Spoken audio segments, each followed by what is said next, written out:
Hajjat Nabudazide era akapanga Macca 19. Macca yetwavudde tewabadde wali wabadde walungi. Macca eyo gyagala n'ogenda ng'okyalina amaanyi. Kati Macca twava wano twatuukira Ntebe. Twava Entebbe netulinnya ennyonyi paka Macca, twasookera Macca. Twatuuka olunaku lwennyini ekiro ne tugenda ku Kapa okwetooloola Kapa. Bwe tumala ne twetooloola Sulfa ne Malima. Bwe twamala ne batutwala awali amazzi ga Zamuzaamu we gasuluka. Ne tusooka ne tunywako Zamuzaamu. Bwe twava awo ne tuddayo gye tusula. Enkeera ne tugenda ku muzikiti okusaala subuhi. Eri subuhi bamusaala ssaawa 11. Tukala ne tugenda swala zonna tubadde tusaalira kwaramu. Twamaliza ne tubeerayo ennaku zeezo ne tubala ne tugendawa Mwalafa. Mwalafa. Twatuuka eyo baali batutegekedde ow'okwebaka. Twebaka awo enkeera awo ne tuva ne tugendawo eri gye batuteekera obwa Hajjat. Ne batuteekera obwa Hajjat. Tuva ne tujja eno ne tulonda obuyinja Muzdalifa. Bannange Muzdalifa teriyo mugaaga, teriyo mwavu, teriyo pulezidenti. Ffenna tubeera kintu kimu, tusula mu musenyu awo nga tulonda obuyinja.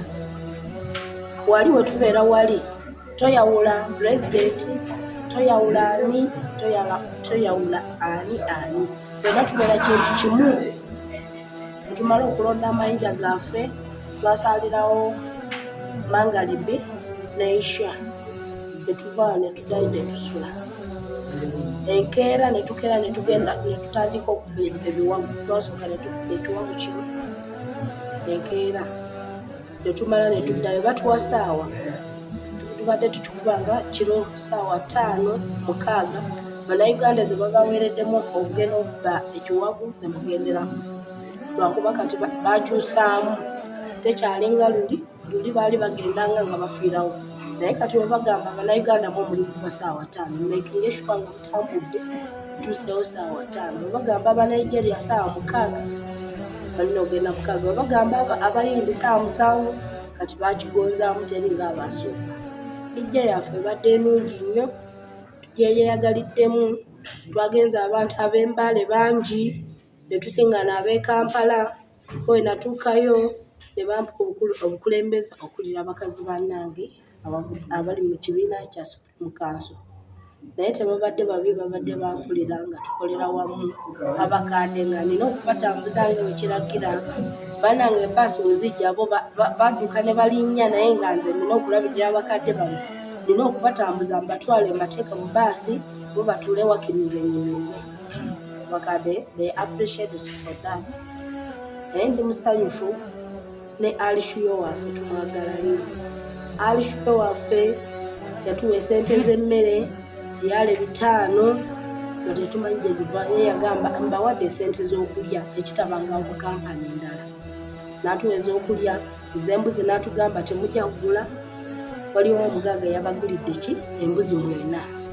N'atukomezeko ne balansi eyali asigaddeko ku mbuzi gwe tutamanyi. Kale omuntu ng'oyo omusangawa. Twagala nnyo Alishuyo waffe ne mufuti waffe bonna tubagala nnyo batukwatiridde. Embale Uganda kyekibinje ekitasosola ani. Bonna batutwalira wamu, tekisosola mu kabira, tekisosola mu ki bonna. Naye Alishuyo tumusabira Allah obuwangazi amwenejjana. Akola wadde ani aliwa amakinga sure wadde abantu bajjudde kwaramu. N'atusomesa olina okufulumira mulyango guno oleme okubula. mwetegereze enamba z'omulyango nga twetegereza ng'olina okutambuza baano era nga tutambulira wamu tuli mu uniform ne tag era muntu wakola bw'ati ng'oweebuuza gundi aliwa toli kumulaba abakazi tubadde 21 abasajja babadde 30 twali abantu 5 n'ekintu eyo naye nga omu waabulako ebuuza ono aliwa nga naye abuuza Edgar abantu bo bonna we bali ofuna otya sente ezigenda Macca okufuna esente ezigenda Macca ndi business lady mbadde nsondanga kamu bwenfunako nga amukubira Hajji janono ne sente ezo zitwalimo Hajji oli wanzireti amuwane sonda bwekyo mirimu ki gyokola ntunda ngoye tuvuddemu okuva natandika 2006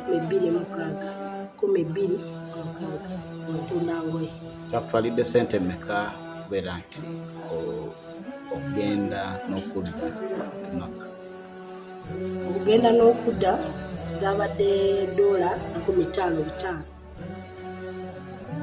baka kiba oyina gyeri abasiraamu bowangaala nabo wano eno ne bokola nabo bizinesi abakyala ab'omuzigiti guno mbeebaza nnyo bantu bayiiya era ndi musanyufu olw'abakyala bange bano ab'omuzigiti guno beekozeemu omulimu nabadde ndi ku kisaawe nga nvuddeyo eri munda nfuluma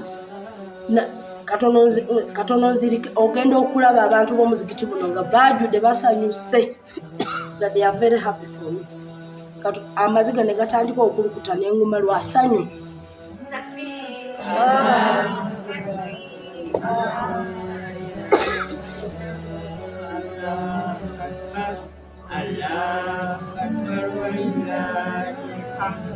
kati obubaka bempa abakyala bannange bano nabo bakole nganze teriko ti mugaaga yasonda n'omwavu osonda mpola mpola bw'ofuna kyofuna ijo oyinza okugisondera myaka 10 ogisondera myaka 10 ng'oterekangayo naawe ogenda temwetya bakazi bannange temwetya bwe mbabuulira gye nava nga nkola bizinesi mwewuunya okutuuka wentuuse wano abakazi kye mbagumya musonde mpolampola namwe mugende ehijja naye muba mugenda ehijja ekitongole ekyokugenderamu ekirungi Uganda Supreme Council abo bakulabirira bulungi oba omukadde bamutambuza nga waayagala talinga ebibinja ebirala bye nalabyeko tebafaayo ku bantu nga batuuse awo oba ogenda okutwa kiwago ogende naye ffe nga omugagga waffe wagamba ati tuli kusimbula ssaawa 5 ajja n'angamba Hajjat gamba abakazi mweteeketeeke ne mweteekateeka bwe tuba tufuluma tuva mu lukuubo we tuti abasajja nabo bava eno nga tusimba layini nga tugenda mwebaza nnyo alishuyo akoze nnyo omulimu gw'amaanyi era mwebaza nnyo alamuwe kyasikibwa okwagala kunsi amuwe n'ejjana amuwe n'amaanyi lwakuba akyatwala abantu e Macca biki byotuleeteddeko e Macca naleesezaamu za munyentebe era gyali mulungi gyali mashallah tusiimidde ddala barakala fiko manya gange bakta Hajjat Nyerere nagenda Saudi Arabia mwaka gwa 2012 nekola omwaka gumu ogwaddako gwokubiri Abarabu ne bantwala Macca mwezi gwali gwa Desemba nenkola kumula nemalayo omwezi mulamba nakola umula eyo nagikola nenkolera taata wange yali mufu nenkolera mama wange nenkolera ne bamama bange abalala omwaka gwali gwa 2014 era netudde tukola kumula kati gwali gwa 2015 Abarabu bwe bankolera hijja sinze ku sente zange ntowera ntola musawo nenkola hijja bampa hijja lwo mirimu emirungi nabanga mbakolera nebalyoka bankolera hijja satolako yadde ekikumi kyange musawo mwange obula Abarabu bwe bakola ki bwe bankolera hijja nebaza Allah subhanahu wa ta'ala okubeera nti nange natukako Macca nentukako Kaaba nentukako Safa al Marwa nentukako Muharafa ne Muzdalifa n'enkuba ebiwaji ebyo. Era nsabira Abaarabu abo Mukama abaye kye basinga okwagala. Nali nga mwana wa waka era bampisa bulungi. Nabeerayo Saudi Arabia emyaka 8 n'emyezi 6. Gye namalayo Saudi Arabia. Bampisanga bulungi, tebampisangako yadde bubi yadde wadde. Embeera gye tuwulira Saudi Arabia abakyala baabawala bwe bagenze kukola bayanjawulo. Gwe watuuka otya okubeera nti bakwagala ate ne bakukola neza? Nze ku lwange nali mwetoowaze, saalaga nti oba ndi mugezi, nalaga muntu mukakkamu. Nasooka kusoma Mwarabu yeeyisa atya, akola atya, ne mbayiga ne mbeera nabo mpaka ebbanga eryo lyonna lyonna.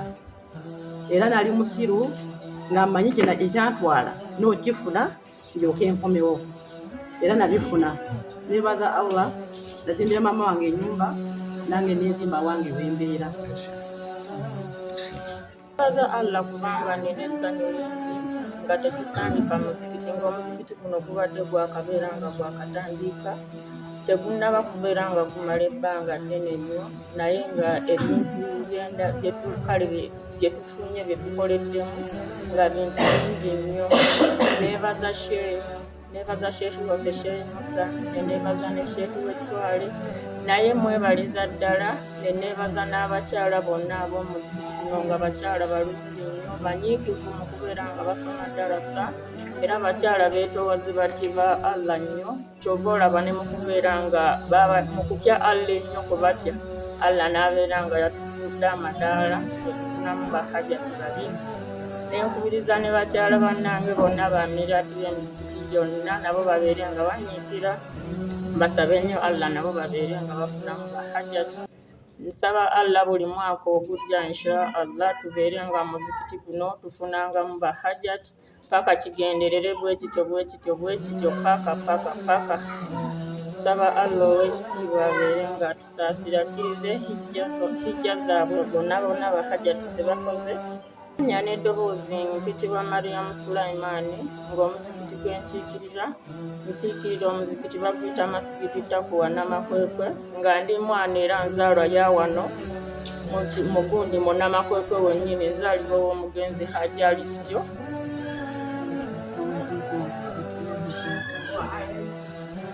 Assalamu alaikum warahmatullahi wabarakatuh. Wa alaykum salaam. Amannya mpitibwa Zuula Mutala Gaddafi. Ndi musanyufu nnyo kwati mmanyi wange yakoze hijja. I'm so grateful. Neebaza Allah wanti yakozesa maani. Nsaba Allah akusasula byonna kuba bangi. Oli mukazi muteeteekanya. You're my hero. Neyanziza nnyo twagala mami, ndi musanyufu nnyo neyanza Allah. Neebaza nnyo Allah kuba nti yakuleetera hajji mu bulamu bwe, yakuwa moraal n'otukkiriza eryo erinnya Hajjat wa Hajji.